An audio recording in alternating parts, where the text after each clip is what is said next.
Thank you so much. I am a journalist. My job is to talk to people from all walks of life all over the world. Today I want to tell you why I decided to do this with my life and what I've learned. My story begins in Caracas, Venezuela, in South America, where I grew up. A place that to me was and always will be filled with magic and wonder. From a very young age, my parents wanted me to have a wider view of the world. I remember one time when I was around 7 years old, my dad came up to me and said, "Mariana, I'm going to send you and your little sister, who was 6 at the time, to a place where nobody speaks Spanish. I want you to experience different cultures." He went on and on about the benefits of spending an entire summer in this summer camp in the United States, stressing a little phrase that I didn't pay too much attention to at the time: you never know what the future holds. Meanwhile, in my 7-year-old mind, I was thinking we were going to get to summer camp in Miami. Maybe it was going to be even better, and we were going to go a little further north to Orlando, where Mickey Mouse lived. I got really excited. My dad, however, had a slightly different plan. From Caracas, he sent us to Brainerd, Minnesota. Mickey Mouse was not up there. And with no cell phone, no Snapchat or Instagram, I couldn't look up any information. We get there, and one of the first things I noticed was that the other kids' hair was several shades of blonde, and most of them had blue eyes. Meanwhile, this is what we looked like. The first night, the camp director gathered everyone around the campfire and said, "Kids, we have a very international camp this year. The Atencios are here from Venezuela." The other kids looked at us as if we were from another planet. They would ask us things like, "Do you know what a hamburger is?" Or, "Do you go to school in a donkey or a canoe?" I would try to answer in my broken English, and they would just laugh. And I know they were not trying to be mean. They were just trying to understand who we were and make a correlation with the world they knew. We could either be like them or like characters out of a book filled with adventures like Aladdin or The Jungle Book. We certainly didn't look like them. We didn't speak their language. We were different. And when you're 7 years old, that hurts. But I had my little sister to take care of, and she cried every day at summer camp. So I decided to put on a brave face and embrace everything I could about the American way of life. We later did what we called the summer camp experiment for 8 years in different cities that many Americans haven't even heard of. What I remember most about these moments was when I finally clicked with someone. Making a friend was a special reward. Everybody wants to feel valued and accepted, and we think it should happen spontaneously, but it doesn't. When you're different, you have to work at belonging. You have to be either really helpful, smart, funny, anything to be cool for the crowd you want to hang out with. Later on, when I was in high school, my dad expanded on his summer plan, and from Caracas, he sent me to Wallingford, Connecticut for senior year of high school. This time, I remember daydreaming on the plane about the American high school experience with a locker. It was going to be perfect, just like in my favorite TV show, Saved by the Bell. I get there, and they tell me that my assigned roommate is eagerly waiting. I open the door, and there she was, sitting on the bed with a headscarf. Her name was Fatima, and she was Muslim from Bahrain, and she was not what I expected. She probably sensed my disappointment when I looked at her because I didn't do too much to hide it. See, as a teenager, I wanted to fit in even more. I wanted to be popular and maybe have a boyfriend for prom. And I felt that Fatima just got in the way with her shyness and her strict dress code. I didn't realize that I was making her feel like the kids at summer camp made me feel. This was the high school equivalent of asking her, "Do you know what a hamburger is?" I was consumed by my own selfishness and unable to put myself in her shoes. I have to be honest with you.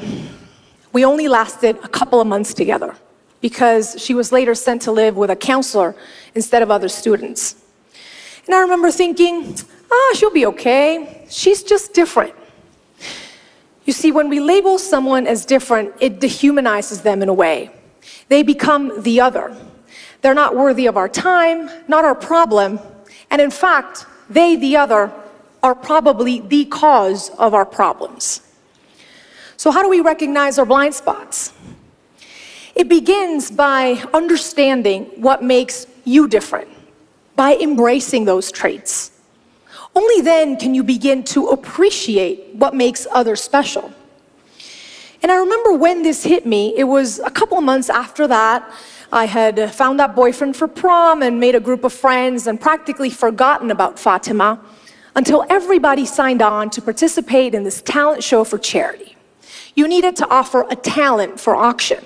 And it seemed like everybody had something special to offer. Some kids were going to play the violin, others were going to recite a theater monologue. And I remember thinking, we don't practice talents like these back home. But I was determined to find something of value. So the day of the talent show comes and I get up on stage with my little boombox, I put it on the side and I press play, and a song by my favorite emerging artist, Shakira, comes up. And I go, whenever, wherever, we're meant to be together. And I said, my name is Mariana and I'm gonna auction a dance class. And it seemed like the whole school raised their hand to bid.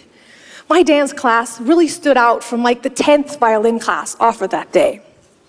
And going back to my dorm room, I didn't feel different. I felt really special. And that's when I started thinking about Fatima, a person that I had failed to see as special when I first met her. She was from the Middle East, just like Shakira's family was from the Middle East. She could have probably taught me a thing or two about belly dancing, had I been open to it. Now, I want you all to take that sticker that was given to you at the beginning of our session today, where you wrote down what makes you special, and I want you to look at it. If you're watching at home, take a piece of paper and write down what makes you different. You may feel guarded when you look at it, maybe even a little ashamed, maybe even proud. But you need to begin to embrace it. Remember, it is the first step in appreciating what makes others special. When I went back home to Venezuela, I began to understand how these experiences were changing me.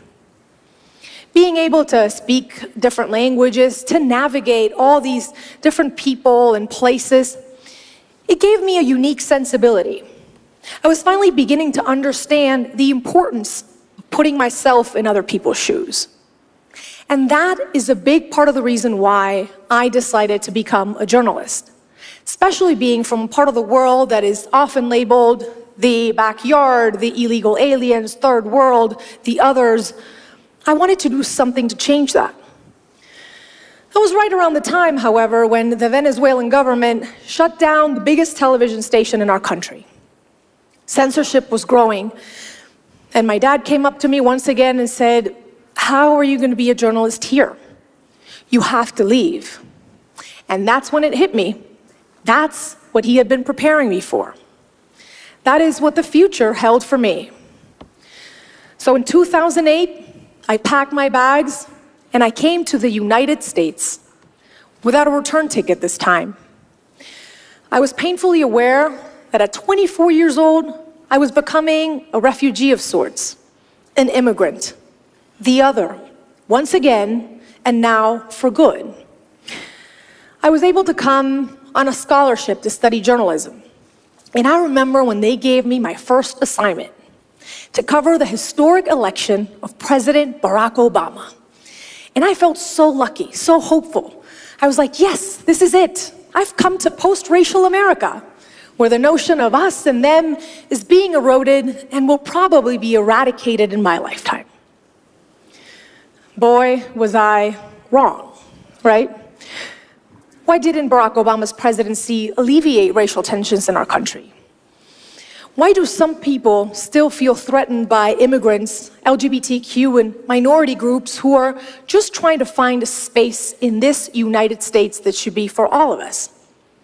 I didn't have the answers back then. But on November 8th, 2016, when Donald Trump became our president, it became clear that a large part of the electorate sees them as the others. Some see people coming to take their jobs or potential terrorists who speak a different language. Meanwhile, minority groups oftentimes just see hatred, intolerance, and narrow-mindedness on the other side. It's like we're stuck in these bubbles that nobody wants to burst. And the only way to do it, the only way to get out of it, is to realize that being different also means thinking differently. It takes courage to show respect. In the words of Voltaire, I may not agree with what you have to say, but I will fight to the death to defend your right to say it. Failing to see anything good on the other side makes a dialogue impossible. Without a dialogue, we will keep repeating the same mistakes because we will not learn anything new. I covered the 2016 election for NBC News. It was my first big assignment in this mainstream network where I had crossed over from Spanish television. And I wanted to do something different. I watched election results with undocumented families. Few thought of sharing that moment with people who weren't citizens, but actually stood the most to lose that night.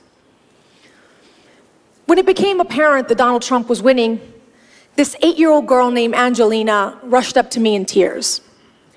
She sobbed as she asked me if her mom was going to be deported now. I hugged her back and I said, "It's going to be okay." But I really didn't know. This was the photo that we took that night, forever ingrained in my heart. Here was this little girl who was around the same age I was when I went to camp in Brainerd. She already knows she is the other. She walks home from school in fear every day. Her mom can be taken away. So how do we put ourselves in Angelina's shoes? How do we make her understand she is special and not simply unworthy of having her family together? By giving camera time to her and families like hers, I tried to make people see them as human beings and not simply illegal aliens. Yes, they broke a law, and they should pay a penalty for it, but they've also given everything for this country, like many other immigrants before them have. I've already told you how my path to personal growth started. To end, I want to tell you how I hit the worst bump in the road yet, one that shook me to my very core. The day, April 10th, 2014. I was driving to the studio and I got a call from my parents. "Are you on the air?" they asked. I immediately knew something was wrong. "What happened?" I said. "It's your sister. She's been in a car accident." It was as if my heart stopped. My hands gripped to the steering wheel, and I remember hearing the words, "It is unlikely she will ever walk again." They say your life can change in a split second.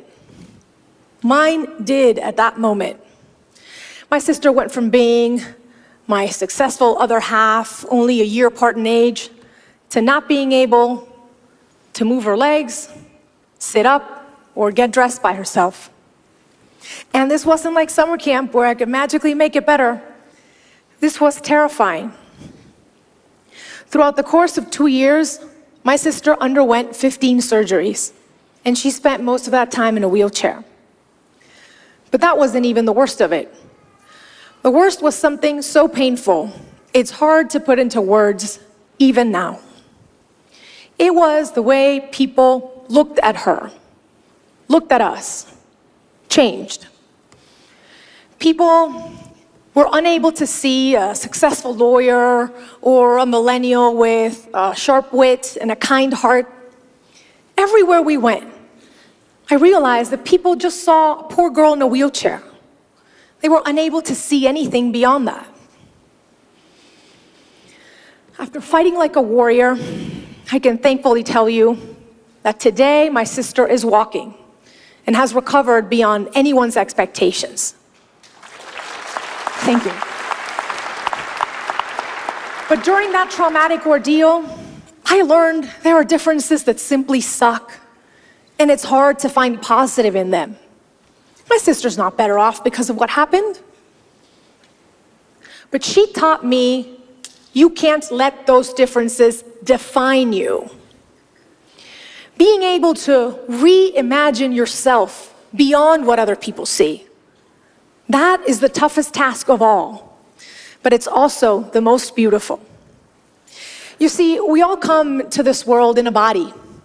People with physical or neurological difficulties, environmentally impacted communities, immigrants, boys, girls, boys who want to dress as girls, girls with veils, women who've been sexually assaulted, athletes who bend their knee as a sign of protest, Black, white, Asian, Native American, my sister, you or me.